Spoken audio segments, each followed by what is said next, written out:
Then sir, try to cut. Okay, then, matawag ko ulit. Okay, susundan ko po siya, call for help. Ayan. Then, if ever okay na, so sir, as permission sir, ma-do ko sa Heimlich maneuver, so i-press kong yung abdomen. Kag, pakon ko likod mo. Okay, so tripod position. Ano na sir, ayan. Okay, tripod. Okay, so medyo di kagad. Okay, so grab si patient. Ayan, kilid na sir. Grab si patient, lean backward sa imo. Ayan, sige. Ano yun, sir? Tindog.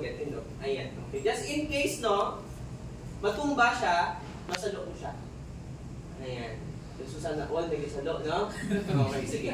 So, now, locate ang iya nga pusod or ang navel, but don't pinduton. Okay? Palpate lang.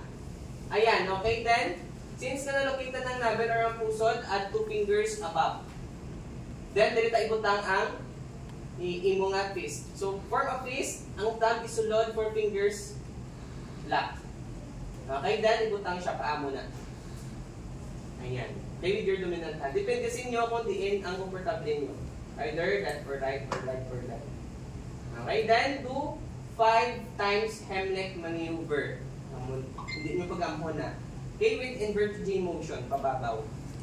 Ayan. Okay? So, inayan pa lang. 1, 2, 3, 4, 5. Okay, then check ang patient if ever ang object is na-dislodge na or wala. If ever, kung wala drop-on, then i-guard na ang iyang chest. Kung sa lalaki, pwede ka kaamo na. Kung sa babae is, paamo na. Okay, basta maigo mo ang iyang primary part. Okay, then lean forward. Sige sir, tubang pa sila. Tubang yan. Ayun, sige, side view. Ayan, okay, lean forward. Then, hampak-hampakon. Okay? 5 back slap between shoulder blade. Okay? Hindi sa tangkubo. Okay? Diri sa may pak niya sa tungata. Dara ang paka. Okay? Ano ka puso?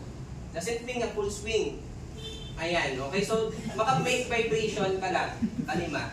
1, 2, 3, 4, 5. Ano yung hampak naton? Ang hilis ang aton nga pal.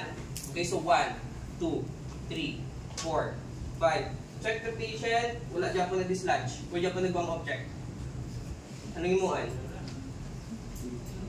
Okay, back again into Heimlich maneuver. Ayan, so locate again. Ayan. So 1, 2, 3, 4, 5. What if sa ikaduwa mo pa lang ka, Heimlich maneuver, na-dislodge ng object? So may tatlo pa ko sir, dali lang again. Yung gagawin sir, 5. Okay. Punta kayo na. Okay? Sige, tama na. Okay? So, just in case, na-dislodge na, so stop. Ayan, check the patient. Ayan, istoryahan na siya. Okay? This is important, advise the patient or encourage the patient nga mag-hospital gid. Base nagka-cause damage ang airway, magka-cause blood clot. Stop siya pa lang yan airway. If blood, wala pang yapon sir, but just continue, Heimlich maneuver, then 5 back slap. Okay, so sige. Actually, sa sunod, yung scenario is lawid na siya. 5, Heimlich, again, 5, Heimlich again. Okay, so more effort. Ayan.